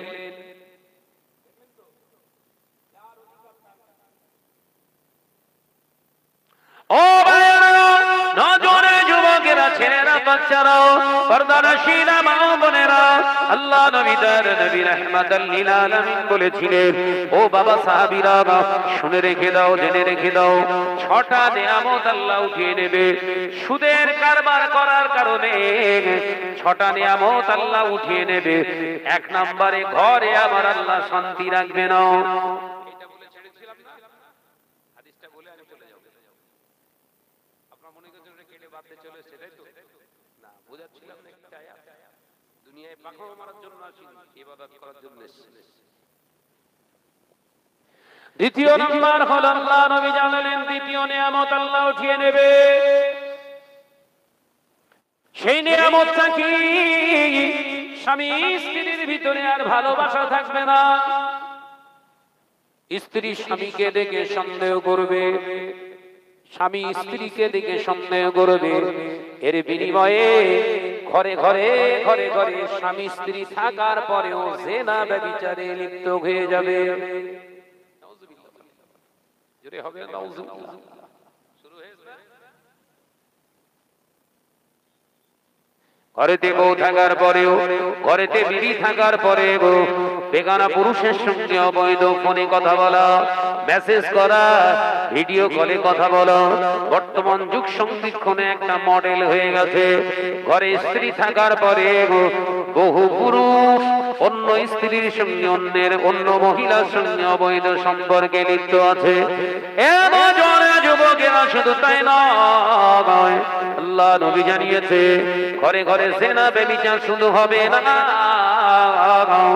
ওই সময় হারাম সন্তানের জন্ম হবে বেশি, বৈধ সন্তান কম হবে, অবৈধ সন্তান বেশি হবে। সোনার মানিকেরা, আজকে এটাই তো সব থেকে দেখতে পাচ্ছি বেশি। ও নজরেরা, যুবকেরা, ছেলেরা, বাচ্চারা, 2018 সালে ফ্রান্সে গবেষণা করে দেখা গিয়েছে ফ্রান্সে যত মানুষ বসবাস করে তার 65% আপনার মানুষগুলো তারা অরিজিনাল জানে না তাদের অরিজিনাল বাপকে। বুঝাতে পারলাম না বলে। কোন দেশ? 100 মানুষ বসবাস করলে ফ্রান্সে 65টা মানুষ নিজে জানে না তার অরিজিনাল বাপ। হুজুরের হাদিসটা জীবনে ভুলবেন না।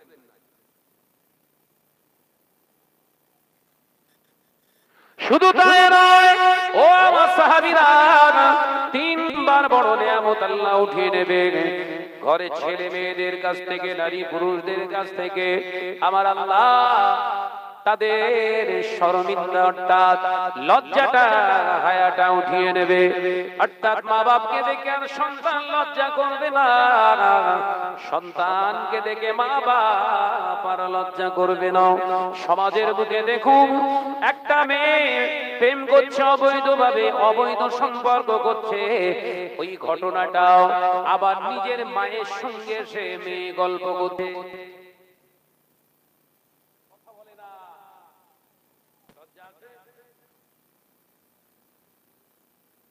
বাপ ছেলের কাছ থেকে খৈনি চেয়ে খায়, ভুল বলতে ছেলে বাপের কাছে সিগারেট কিনতে দেয়। কি জ্বালা বলেন? আগে চাচা না, শুধু গ্রামের মুরব্বীরা যদি যেত, যারা টুকটাক বিড়ি বিড়ি খেত, মুরব্বীদের দেখলে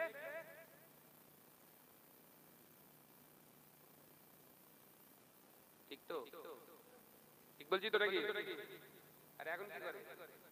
এই তোর আব্বা আসতে আসুক, গে যা, আব্বারও দেয়।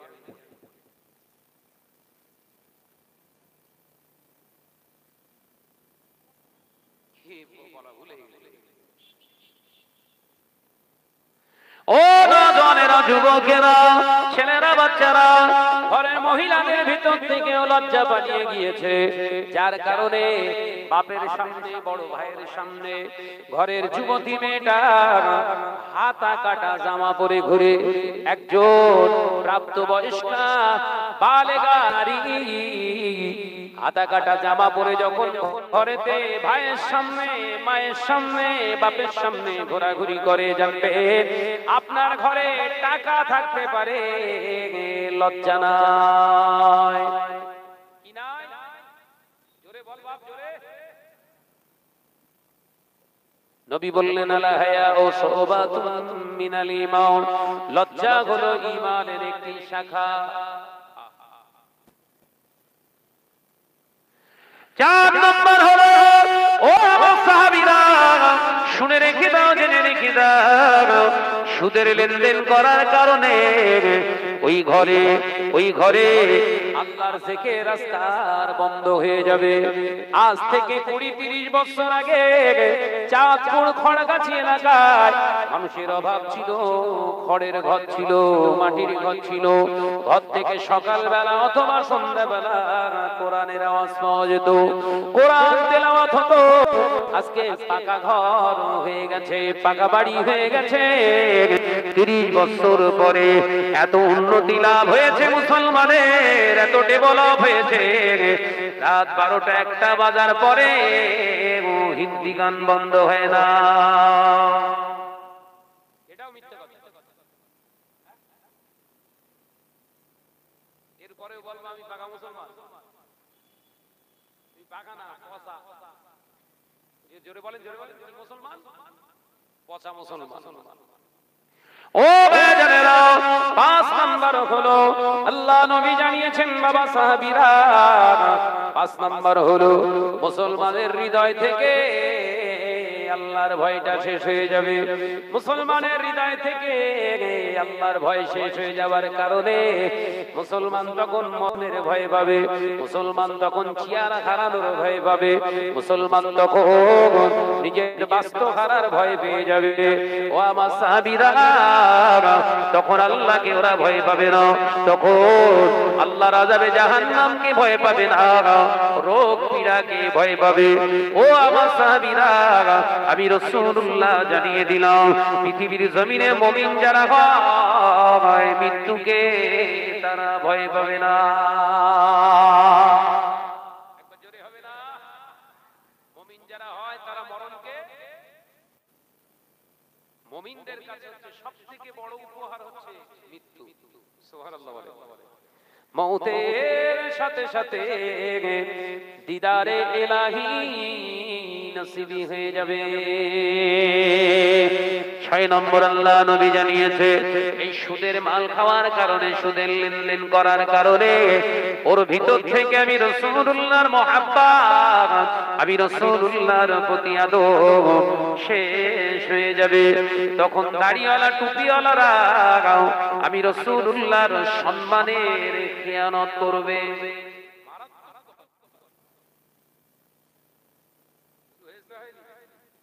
নামাজি বলতে শুরু করেছে নবী তো তিনি আমাদেরই মতো মানুষ নাউজুবিল্লাহ আবার কিছু আপনার মোল্লা কিছু বক্তা স্টেজে বলছে নবী ছিলেন রাখাল জোরে বলুন নাউজুবিল্লাহ আবারও কিছু বক্তা বলছে ইন্টারন্যাশনাল বক্তা নবী হলেন কাউবয় জোরে বলুন নাউজুবিল্লাহ আবারও কিছু বক্তা বলছে নবীরা সব ভিখারির বাচ্চা ছিলেন জোরে বলুন নাউজুবিল্লাহ আবারও কিছু বক্তা বলছে আল্লাহ নবীর বিবি আম্মা জান হযরতে খাদিজা রাদিয়াল্লাহু তাআলা আনহা ছিলেন ইনটেক মহিলা জোরে বলুন নাউজুবিল্লাহ ও বাবাজিরা নওজওয়ানেরা যুবকেরা এটাই হলো হারামের আসার কিসের আসার যে মৌলী সাহেবের দেহে হারাম ঢুকেছে ওর ভেতরে রাসূলুল্লাহর প্রতি কোনো আদব ইমাম মালিক রাহমাতুল্লাহ আলাইহি মদিনার জমিনে যখন যেতেন পায়ের জুতা মোবারক খুলে নিতেন কোন ইমাম মালিক যিনি 4 লক্ষ হাদিস রাসূলুল্লাহর মুখস্থ করেছিলেন ইমাম আহমদ বিন হাম্বল যখন মদিনা শরীফে ঢুকতেন পায়ে জুতা দিতেন না, খালি পায়ে মরু বালুরাশির উপরে গরম পাথরের উপরে হেঁটে হেঁটে যেতেন, ঘোড়ার পিঠে সওয়ার হতেন না। ইমাম আহমদ ইবনে হাম্বল রাহমাতুল্লাহ আলাইহিকে প্রশ্ন করা হলো, ও আমাদের ইমাম, ইমাম আহমদ বিন হাম্বল, আপনি ঘোড়ার পিঠে কেন সওয়ার হন না? এই গরম বালুরাশির উপরে আপনি জুতো পেতেন না কেন? হযরত ইমাম আহমদ বিন হাম্বল বলেছিলেন, ও আল্লাহর বান্দারা, নবীর উম্মতেরা, আমি ইমাম আহমদ বিন হাম্বল রাসূলুল্লাহর 6 লক্ষের উপরে হাদিস মুখস্থ করেছি। আল্লাহ রাসূলের হাদিস পড়ে যতটুকু জেনেছি, মদিনার জমিনটা হলো পাও, এই মদিনার বাতাসটা হলো পাও, এই মদিনার বাতাসের সঙ্গে যদি আমার পায়ের জুতার নাপাকগুলো লেগে যায়, বেয়াদবি হয়ে যাবে। ওই জন্য মদিনা শরীফে আমি ঢুকলে আমার পায়ে জুতা আমি দিই না।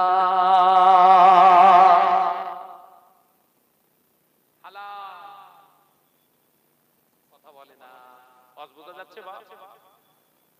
নামাজ পড়লে আপনি জান্নাতে যাবেন বোঝাচ্ছিলাম বাবা, তাহলে নামাজ আদায় করতে গেলে নামাজ হবে না, পরিপূর্ণ ঈমান চাই আপনার। ফাটাফুটো ঈমান থাকলে হবে না। ফাটাফুটো ঈমানটা কি? দুটো একটা কথা বলে যায়। ফাটা নাম্বার 1 নাম্বার ফাটা ঈমান কি না, এই সরকারটা যদি পড়ে যায় মুসলমান আর বাঁচতে পারবে না। এটা কোনো পূর্ণ মুসলমানের কথা নয়, এটা হলো ফাটা মুসলমানের কথা।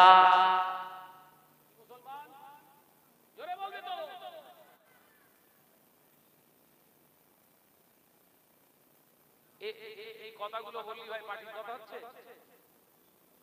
সব তকমা লাগাচ্ছে আমাদের পার্টির বিরুদ্ধে। তুই মুরগি যা, তোর বিরুদ্ধে কি কথা বলো? আমার ভাইদের বাঁচানোর জন্য আলেমদের দাওয়াত করেছে, আলেম হিসেবে বাঁচানোর চেষ্টা করছে। এই কথা ঠিকটা বলছি, তুই জাহান্নামে যা। আমাদেরকে নজরানা দিয়ে এখানে এনেছে এমনি না, বাঁচার জন্য, তেল মারার জন্য। এই কথা বলছে না কেন? দ্বিতীয় নাম্বার ফাটা ঈমান, মুসলমান শরীর অসুস্থ হয়ে গিয়েছে, ভাঙড় হসপিটালে নিয়ে গিয়েছে, রেফার করেছে, কলিকাতা আপনার এমনি করে পিজিতে নিয়ে গিয়েছে, রেফার করে দিয়েছে, আপনার মুম্বাইয়ে নিয়ে চলে গেছে, রেফার করে দিয়েছে, কোথায় সেই ভেলোর, সেখানে নিয়ে গিয়েছে, ট্রিটমেন্ট হয়েছে, ভালো হয়েছে, বাড়িতে এসেছে, ফাটা ঈমানের অবস্থা দেখে জিজ্ঞাসা করছে, ভাইজান আপনার শরীরটা এখন তো বেশ ভালোই স্বাস্থ্য মনে হচ্ছে, সুস্থ মনে হচ্ছে। ফাটা ঈমান নিয়ে কথা বললেন, এমনি সুস্থ হয়নি, আমাকে তো সব জায়গা থেকে ফিরিয়ে দিয়েছিল, আমি আর বাঁচতাম না, আমার বাঁচার কোন রাস্তা ছিল না, ভাগ্যিস আমাকে ভেলোরে নিয়ে গিয়েছিল, উন্নত মানের ট্রিটমেন্ট করার কারণে আমি সুস্থ।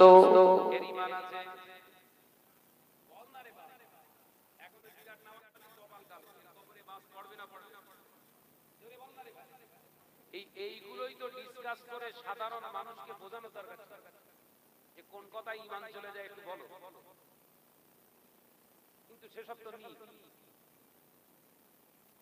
কথা ঠিক না বুঝছো রে? বলে তাই আমি আপনাদের ভাই একদম ছোট্ট ছোট্ট করে পয়েন্টেড করে কোরআন থেকে একটা আয়াত দিয়েছি। কটা? একটা আয়াত, আর ওর সাপোর্ট বোঝানোর জন্য আরেকটা আয়াত দিয়েছি। প্রথম আয়াত কি বলেছিলাম? ওমা খালাকতুল জিন্না ওয়াল ইনসা ইল্লা লিয়াবুদুন। এর সাপোর্টে বিশ্লেষণ করার জন্য আরেকটি আয়াত ধার করেছি, কুল ইন কুনতুম তুহিব্বুনাল্লাহ ফাত্তাবিউনি ইহবিবিকুমুল্লাহ। এই আয়াতটা পড়েছিলাম। এই দুটোর ব্যাখ্যা সংমিশ্রণে কয়েকটা হাদিস রেখে গেলাম গোদা বাংলায়। যে তাহলে 3 নম্বর স্টেজ শেষ, 4 নম্বর স্টেজ, আপনি যে জায়গায় দাঁড়াবেন নামাজ পড়তে, জায়গাটা পাক হতে হবে। কি হতে হবে? এখন আপনি বলছেন ভাই দামি মার্বেল লাগানো আছে মানে পাক, সপ্তাহে একদিন করে ধোয়া হয় পাক,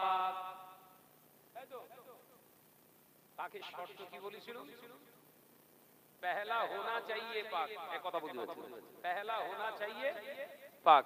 पहला होना चाहिए মানে ওই যে টাকাটা ওইটা হচ্ছে প্রথম। কি হতে হবে, কি হতে হবে? এলাকার টপ র্যাঙ্কের হারাম করে বলতে যা বদরে টাকা দেখবে সব আমার। ও হারাম কর জানে, সুদ কর জানে, একা যাবো না। আমি তো নামাজ পড়ি না, সুদ খাই, জাহান্নামায় আমি একা যাব না। টোটাল এলাকা নিয়ে ঢুকতো, বলরে যত টাইম লাগবে সব আমার। আমি কি হঠাৎ হঠাৎ করে ঢুকছি। সাবধান, মসজিদ সৌন্দর্য তৈরি করলে সৌন্দর্য হয় না, হালালের ভিতর দিয়ে সৌন্দর্য মণ্ডিত হয়। একবার জোরে বলুন সুবহানাল্লাহ, আর একটু জোরে বলুন সুবহানাল্লাহ। আমি আলোচনা শেষ করলাম।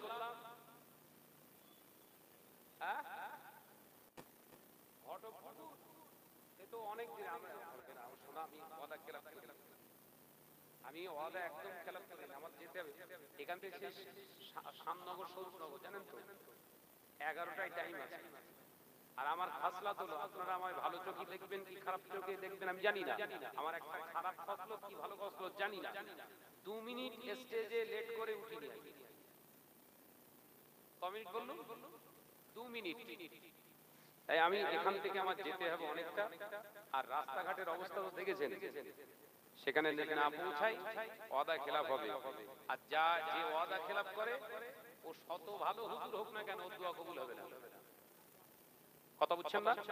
অর্থাৎ হুজুর কেবলা আসছেন, ওয়াজ করবেন, সেই ইমাম সাহেব হুজুর ডেকে নিয়ে আসেন, ইমাম সাহেব হুজুরকে ডেকে নিয়ে হুজুর আসবে ইনশাআল্লাহ, ভাইজানরা সব বসবে। আমি বিদায় নেব। বিদায় নেওয়ার আগে আবারও একবার স্মরণ করিয়ে দিই, প্রকৃতপক্ষে আল্লাহ এবং রাসূলকে ইত্তেবা করার চেষ্টা করুন। আল্লাহ আমাদের সকলকে খাতিমা বিল খায়র নসিব করুন, আমিন। প্রাণ খুলে দরুদ শরীফ আল্লাহুম্মা সাল্লি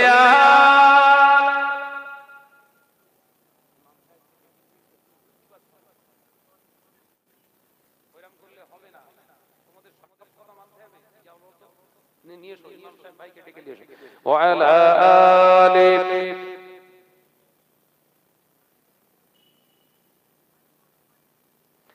আওয়াজ দেন, প্রাণ খুলে পড়ি আল্লাহুম্মা সাল্লি আলা একসঙ্গে وعلى آله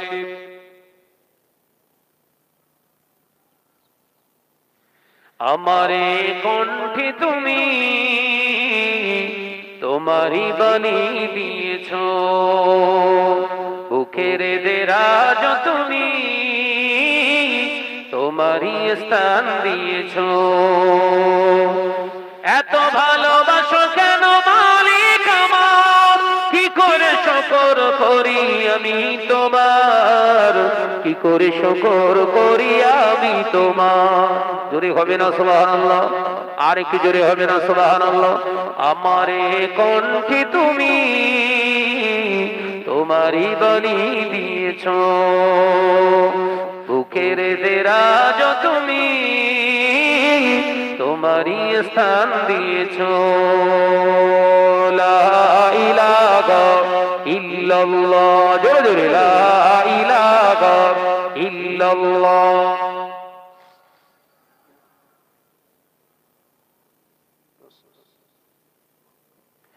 পৃথিবীর দিকে দিকে উজুদুরি দে, শান্তি মোরা পেলাম তোমার দিকে। পৃথিবীর দিকে দিকে উজুদুরি দে, শান্তি মোরা পেলাম তোমার দিকে। রহমত যে তোমার, করুণা বেশুমার, রহমত যে তোমার, করুণা বেশুমার।